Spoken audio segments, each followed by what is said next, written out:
assunto do programa de hoje é a juventude. Nazareno Feitosa esclarece o que fazer quando a mediunidade se manifesta em uma criança. Haroldo Dutra comenta sobre as crianças índigo e cristal. E Divaldo Franco recomenda como tratar o médium jovem que não aceita sua condição e se recusa a procurar a casa espírita. Como tratar o médium adolescente que não aceita sua condição e se recusa a ir ao centro espírita? Levá-lo ao psicólogo, levá-lo ao psiquiatra, fazer o tratamento acadêmico de imediato e explicar-lhe que, ao lado do tratamento acadêmico, ele deve também fazer o tratamento de natureza espiritual. Levá-lo a uma reunião doutrinária para que ele veja que não há nenhuma mística, que não há nenhuma superstição, que não se trata de métodos cabalísticos, de métodos perturbadores, mas de uma ciência nobre que nós assimilamos com inefável alegria, com imenso prazer. Então, quando eclodem distúrbios de natureza mediúnica em qualquer idade, recorrer-se ao especialista e, simultaneamente, aplicar-se à terapêutica espírita. O que fazer quando a mediunidade se manifesta em uma criança? No Livro dos Médiuns, esta obra maravilhosa e infelizmente desconhecida entre os espíritas, nós temos a orientação clara dos espíritos superiores, Allan Kardec, sobre a mediunidade em crianças. E eles vão orientar a Allan Kardec no sentido de que não se deve desenvolver a mediunidade em crianças, porque o organismo é frágil ainda, a excessiva suscetibilidade das crianças, a facilidade delas imaginarem, né, a imaginação muito fértil, e elas não têm ainda, né, as bases sólidas do raciocínio para lidar com essa manifestação, não orientam, então, no sentido de que se deve estimular o desenvolvimento da mediunidade em crianças.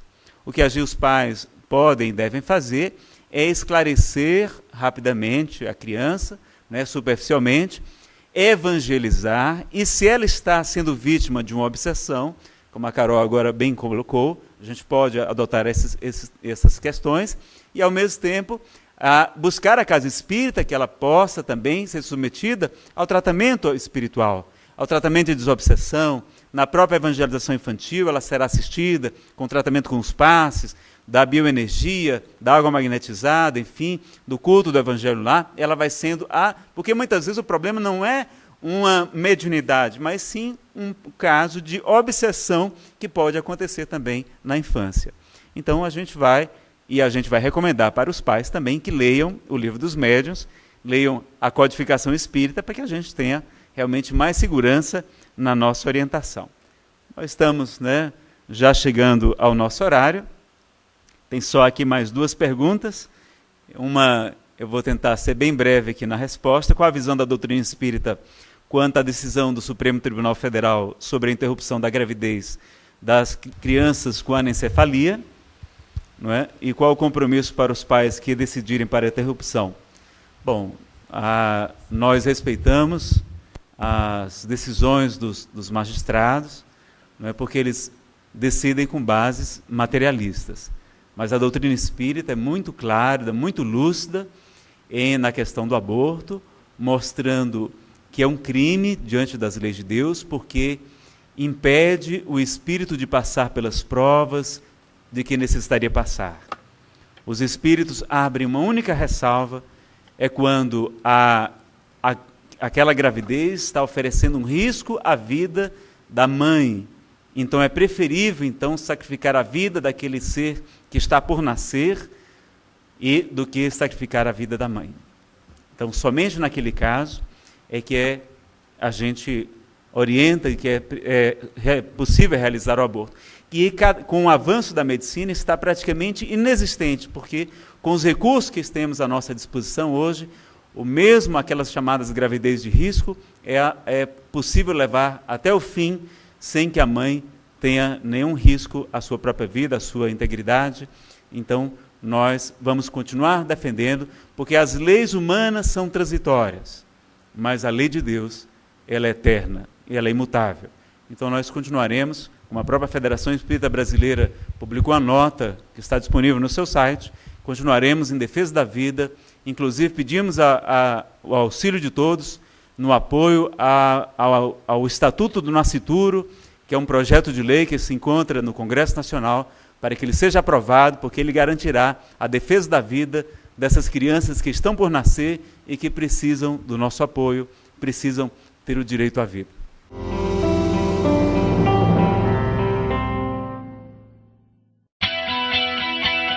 A TVC está presente em toda parte, na Web TV, através do satélite, em seu celular, TV por assinatura e também nas redes sociais.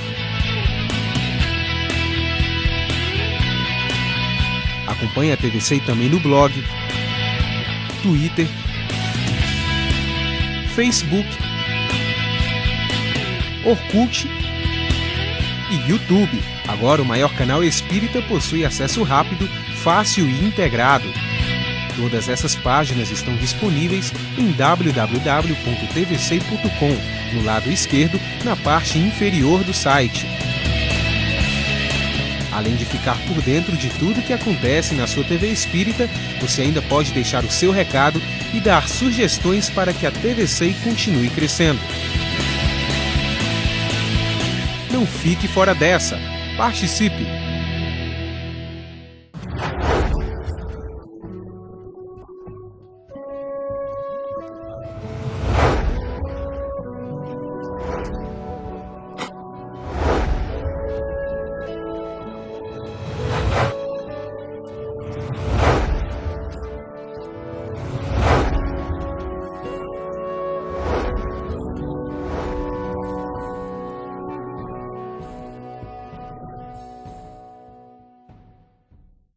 Olá, amiguinho. Você sabia? Deus é nosso Pai e Criador de todo o universo. Jesus nos ensinou a amar a todos. Somos espíritos e sempre vamos existir. Criança, venha aprender o Espiritismo e conhecer novos amigos. Participe você também da evangelização espírita.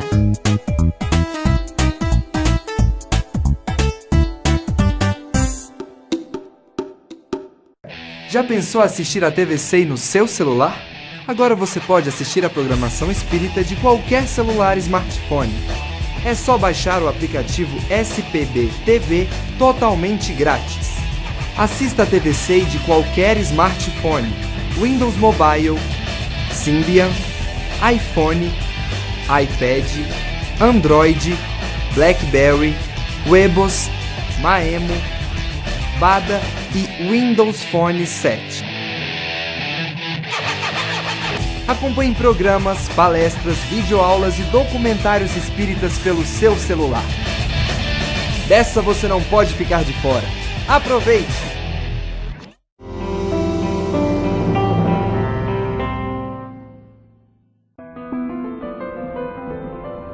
Como os jovens devem se comportar perante a sociedade na escolha da profissão e para evitar vícios? Deveremos desde cedo observar as nossas tendências.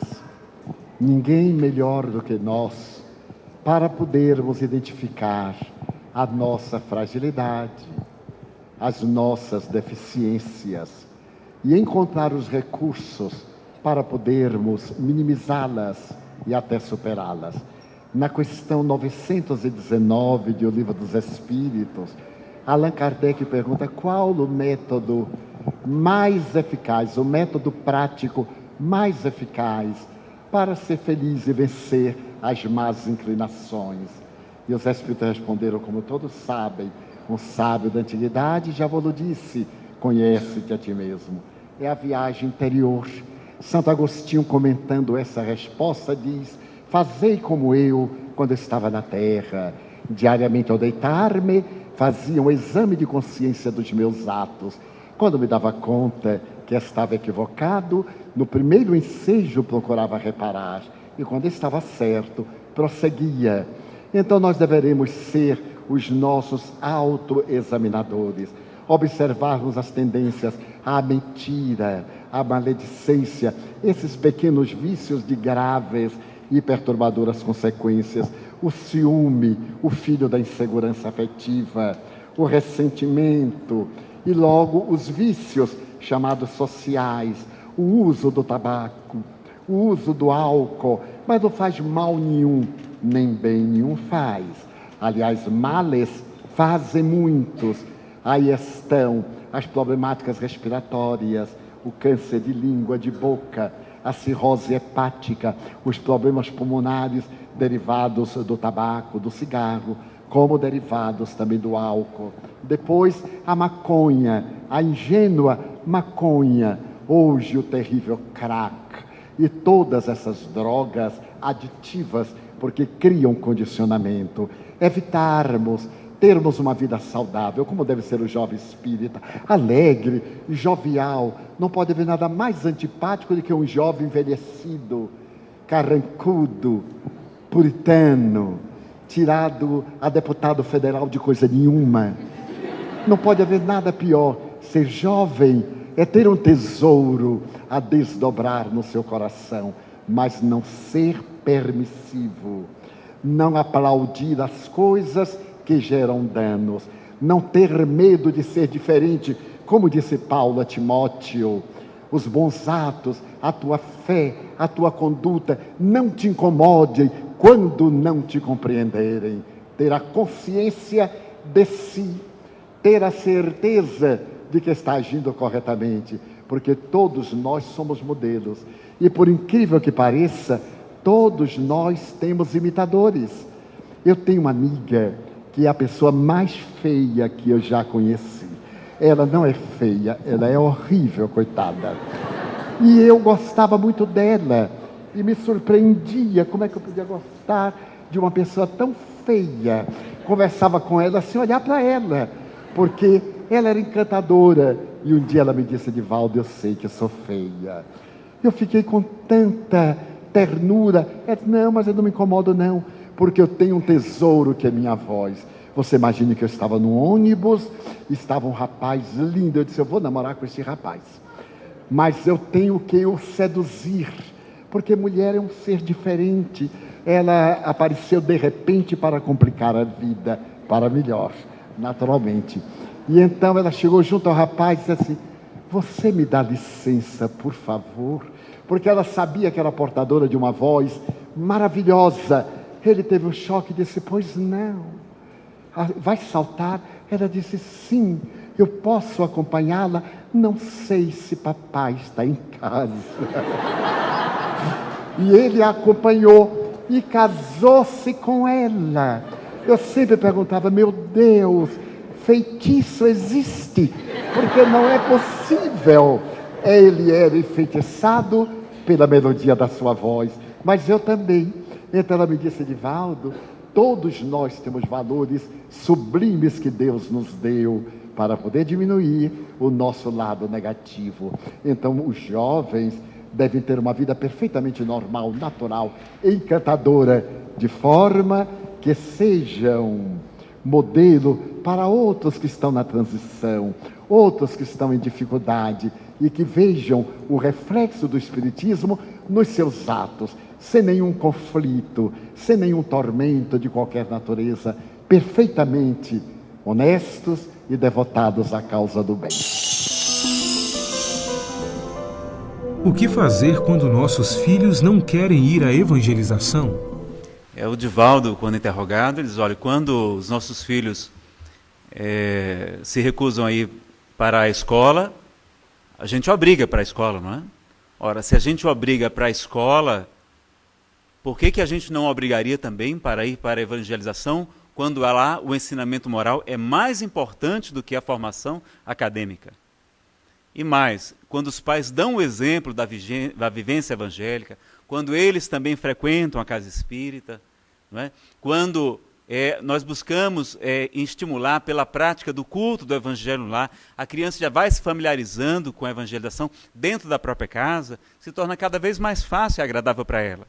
E é claro que a gente pode buscar também, não é, em outra casa espírita, de repente um horário mais adequado, enfim, buscar tornar sempre cada vez mais atraente a evangelização infantil. Mas ela deve ser, sim, não é? Do mesmo modo que a escola é importante, também a evangelização é, no nosso entender, um compromisso obrigatório para formarmos cidadãos de bem.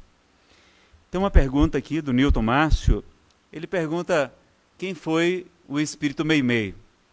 Meimei é, na verdade, um apelido carinhoso que Arnaldo Rocha, que foi o seu esposo na última encarnação, deu para Meimei.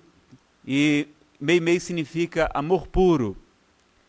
Eles escutaram isso quando ainda estavam se relacionando, e ela desencarnou muito jovem. Ela casou-se aos 22 anos de idade, e com apenas 24 anos de idade, desencarna com problema de uma doença grave, uma desencarnação dolorosa, mas com muita resignação, com muita fé, com muita esperança em Deus. E ele, que era ateu, ficou extremamente desolado, até um dia encontrar-se com Chico Xavier, que ele mal conhecia, e ele revelar que ela, Meimei, queria muito conversar com ele. E somente Arnaldo conhecia esse apelido de Irmã Castro Rocha, que era o nome de Meimei. Então vai, através de Chico e através de outras médiuns, ter a revelação, ter a comunicação de Meimei, que vai se demonstrar uma grande trabalhadora do mundo espiritual, inclusive até se materializando e ele tendo esse contato. Arnaldo se tornou espírita e um grande trabalhador, sendo doutrinador, né, dialogador com os espíritos, auxiliando o Chico Xavier durante muitos anos em Pedro Leopoldo. Meimei psicografou vários livros, não é? Mãe e tantos outros, e é uma dedicada trabalhadora da evangelização infantil, do cuidado com as crianças. No livro Espírito da Verdade, tem mensagens belíssimas dela, falando sobre a importância da caridade, do cuidado dos órfãos, do amor aos pequeninos. Enfim, é um espírito de extrema beleza e de extrema elevação espiritual, que nos convida incessantemente ao trabalho no bem.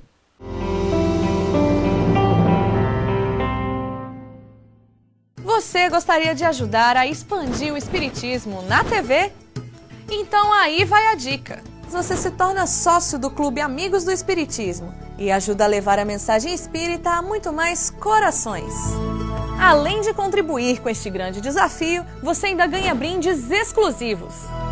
Uma revista que vira pôster e 2 DVDs todo mês na sua casa, com documentários, animações e videoaulas. Acesse www.amigosdoespiritismo.com.br, faça o seu cadastro e participe. Depoimento sobre Chico Xavier. No ano em que Chico Xavier faria 100 anos, a FEB lança Depoimento sobre Chico Xavier. Nessa obra você vai encontrar informações precisas com relatos de parentes e de antigos companheiros de ideal do médium. O livro ainda acompanha 2 DVDs com mais de 300 minutos de duração, contendo depoimentos de pessoas que conviveram com o médium espírita. Ele acabou se mostrando para nós como um exemplo a ser seguido, um exemplo próximo, bem perto de nós aí, no atendimento aos mais simples, atendendo à necessidade das pessoas nos seus mais variados aspectos, renunciando ao máximo a tudo em benefício do próprio semelhante. Então nós temos na figura dele aquela figura que realmente vivenciou o Evangelho.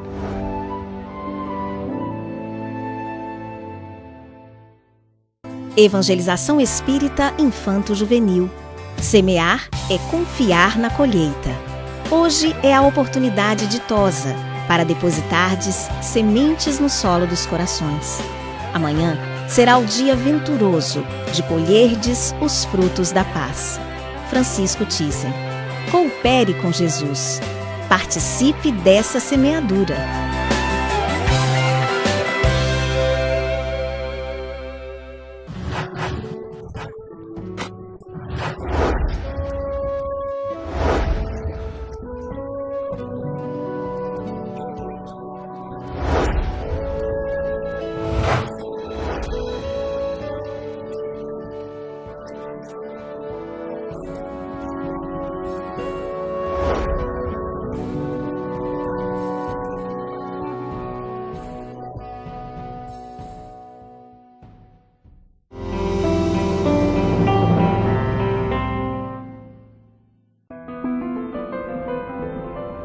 os jovens devem participar do trabalho na mediunidade?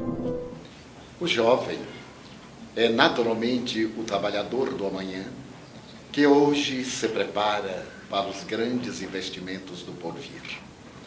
Allan Kardec fez uma análise a respeito da mediunidade nas crianças, recomendando que se evitassem as atividades de desenvolvimento mediúnico. No entanto, um jovem adolescente, cuja vida moral esteja estribada nos valores da doutrina, pode e deve participar de atividades mediúnicas desde quando se encontre doutrinariamente preparado para tanto. Quero dizer que após examinar o Livro dos Espíritos, o Livro dos Médiuns, a codificação, participe de um grupo de estudos, após o que, mais ou menos entre 15 e 17 anos, dê início a atividades mediúnicas para poder exercê-la durante longo período. Merece considerarmos que Allan Kardec utilizou-se de médiuns muito jovens, adolescentes a partir dos 14 anos, que os fenômenos mediúnicos de Heydersville ocorreram através de duas adolescentes, e que João, o evangelista, aceitou o convite de Jesus em plena adolescência. No entanto, é necessário termos muito cuidado para que os jovens, ainda em formação, nesse momento das definições sexuais, das manifestações da afetividade, procure primeiro equilibrar-se nessa área para não assumir compromissos que lhe possam trazer prejuízos posteriores. Mas quanto a participar de atividades, desde que esteja convenientemente preparado, conforme as recomendações da doutrina, em nossa opinião, é perfeitamente válido. Qual sua opinião sobre as crianças índigo e cristal? Tenho procurado seguir uma orientação de Allan Kardec, que está na introdução de O Livro dos Espíritos. O que o Kardec diz lá? Ele diz assim, que na investigação, na busca da verdade, nós devemos separar os fatos das teorias, os fatos dos sistemas explicativos. Por quê? Porque um mesmo fato pode criar 20 teorias. 20 teorias. Há até um ditado que diz o seguinte: se você colocar 3 juízes dentro de uma sala, você sai com 4 sentenças.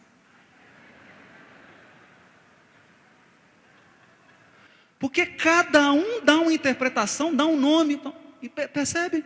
Então eu vou dizer o seguinte: há um fenômeno que está no livro A Gênese, que é o fato. Isso é fato, fato.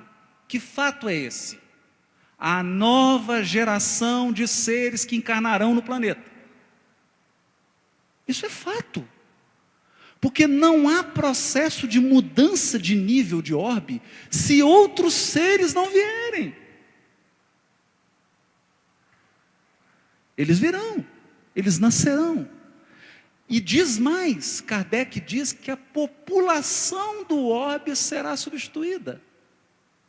Em parte, os espíritos empedernidos no mal, na violência, na maldade, serão levados para outros ambientes onde eles possam ser tratados com amor, com misericórdia e com justiça. Tratados, não é jogados não, é levados com amor, levados com amor. Eu me lembro de Alcione no umbral, recuperando Pólux. Quando ele adormece e os espíritos vão levá-lo para reencarnar, ela vira para os espíritos e fala assim: cuida bem dele, porque vocês têm no braço um tesouro para o meu coração.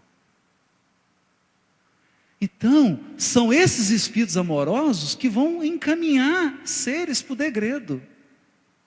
E nascerão no lugar outros seres, uma nova geração. Agora, há várias terminologias, há vários nomes para essa nova geração. Eu não acho importante ficar preso a nome. O importante é entender a ideia que está por trás do nome. Entendem, gente? Entendem? Então, eu posso chegar aqui agora e começar a falar sobre o julgamento que houve no Supremo, utilizando uma linguagem técnica que só quem fez direito vai entender. O que adianta isso? Ou eu posso chegar aqui e falar, transmitindo a ideia, todos vão entender. Então, terminologia é importante? É importante. A ciência precisa de catalogação, precisa de sistema, precisa de teoria? Precisa. Sem isso ela não avança. Mas os fatos, as ideias, são a banana. A terminologia é a casca. Pelo amor de Deus, não vai comer a casca e jogar a banana fora.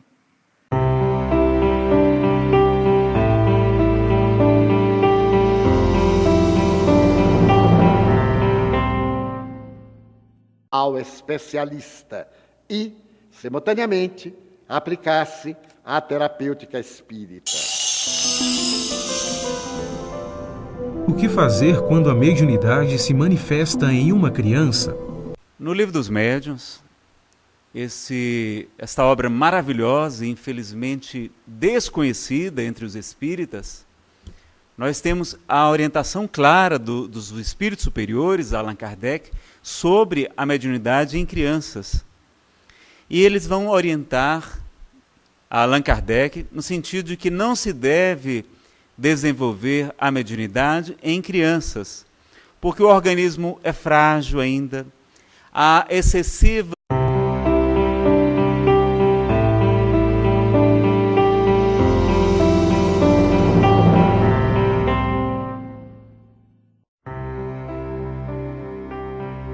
O assunto do programa de hoje é a juventude. Nazareno Feitosa esclarece o que fazer quando a mediunidade se manifesta em uma criança. Haroldo Dutra comenta sobre as crianças índigo e cristal. Edivaldo Franco recomenda como tratar o médium jovem que não aceita sua condição e se recusa a procurar a casa espírita. Como tratar o médium adolescente que não aceita sua condição e se recusa a ir ao centro espírita? Levá-lo ao psicólogo. Em ser submetida ao tratamento espiritual, ao tratamento de desobsessão. Na própria evangelização infantil, ela será assistida com tratamento com os passes, da bioenergia, da água magnetizada, enfim, do culto do evangelho lá. Ela vai sendo porque muitas vezes o problema não é uma mediunidade, mas sim um caso de obsessão que pode acontecer também na infância. Então a gente vai recomendar para os pais também que leiam o Livro dos Médiuns, leiam a codificação espírita para que a gente tenha realmente mais segurança na nossa orientação. Nós estamos, já chegando ao nosso horário. Tem só aqui mais duas perguntas.